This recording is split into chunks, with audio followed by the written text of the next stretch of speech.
we got to go to our friend Dan Miller. I wrote about Dan in the 40 Days for Life book.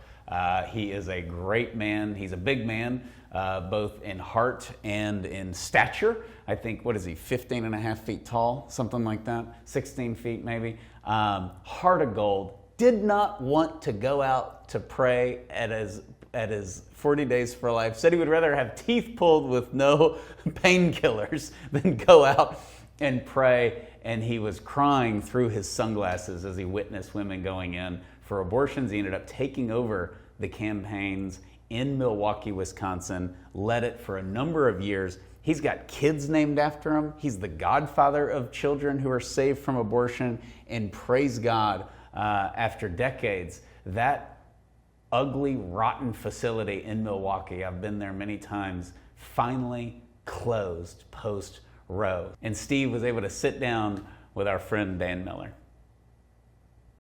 Well, I'm here with Dan Miller, longtime 40 Days for Life Milwaukee, Wisconsin leader. We are here in front of the now closed abortion facility on Farwell Avenue in inner city Milwaukee. Dan, you've been out here for 12 years.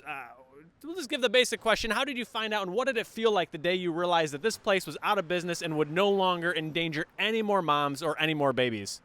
I found out on August 25th. We actually met the realtor outside this abortion center. The abortionist called the police on us for loitering. And I thought, well, that's awful strange. We're out here like we normally have been throughout the years, and they've never called the police on us for loitering in a long time. And most especially not after, the Dobbs decision. So I knew something was up. And it was just basically boiled down to, the abortionist didn't want us to see what was going on here. He didn't want us to see that he was looking to put the building up for sale. He didn't want to, have that be a sign of hope for us. This was excellent news, good news, joyous news for us, and it was the day we had all prayed for. How many babies have you seen saved here, and how much revenue do you estimate that has cost this abortion business? About 1,692 babies that we know of. There was one save here just maybe 2 Fridays ago. The team was out here and got her across to the Women's Care Center. She didn't even know that abortion was illegal in Wisconsin. So she just happened to be in the neighborhood, was pregnant, was thinking about an abortion, and turned into a save after the Women's Care Center gave her an ultrasound. So about 1.1 million is my guess of how much money we've cost them over the years.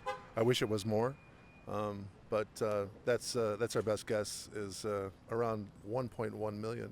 We know the former abortion workers report that when there's somebody out here praying, the no-show rate goes to as high as 75%. I think you're probably on the high end of that range here. With you've got great access, able to reach out to the women, talk with them, they see you, all of those sorts of things. We're talking kind of big picture here. Abortion is done here. The defunding of the $1.1 million of lost abortion revenue, all those numbers. But you've got to have a favorite story or two of a baby that's been saved, or an experience you've had out here over these last 12 years you've been leading the vigil. She was here with her mom. Couldn't have been much past 15. They said they were here for contraception. I just kept on, talking to them, about the free help across the street. Later on, they revealed to me that they were actually here for an abortion. And I told them I knew that, but, it was a really cold day, and I was wearing 2 sweatshirts and a hoodie, and she was visibly shaking, and she was being very patient with me, almost too patient. And, because I could talk forever, right? And so she said, Dan, I think I got to get inside. And I said, I'll tell you what, I'll give you a sweatshirt.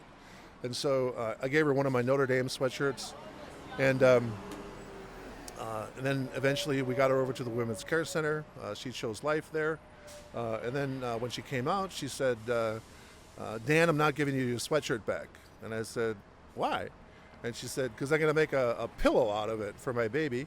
And I'm going to tell my baby about the day that you saved her from abortion. And I said, her? And she said, yeah. And I said, have you thought about a name for your baby? And she said, no, I haven't yet. And but I think I might name her Danielle. Wisconsin has been abortion-free since the Dobbs decision. But yeah, you're out here anyway. You completed this fall 40 Days for Life campaign. Why did you continue to come out here and to pray in front of this now closed abortion facility, and what sort of results did you see?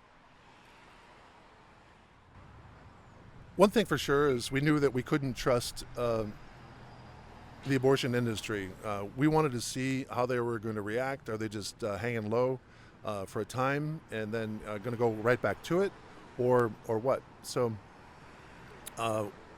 we wanted to make sure that they didn't do anything that was against the law, and if they did, we wanted to see if we could get them prosecuted. But that never happened. But in the time that we were down here, I believe there were 5 babies saved from abortion during the fall campaign here so far. So that's a good reason to go out. I think it should be encouragement to everybody.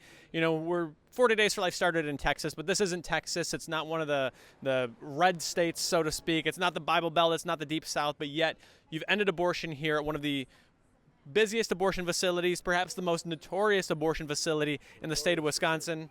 And it can happen where you live as well. So we're looking forward. This campaign is coming to an end here, but we look forward to seeing what the Lord has in store where you live and right here back in Milwaukee, Wisconsin for the next 40 Days for Life campaign, which begins on February 22nd. God bless you.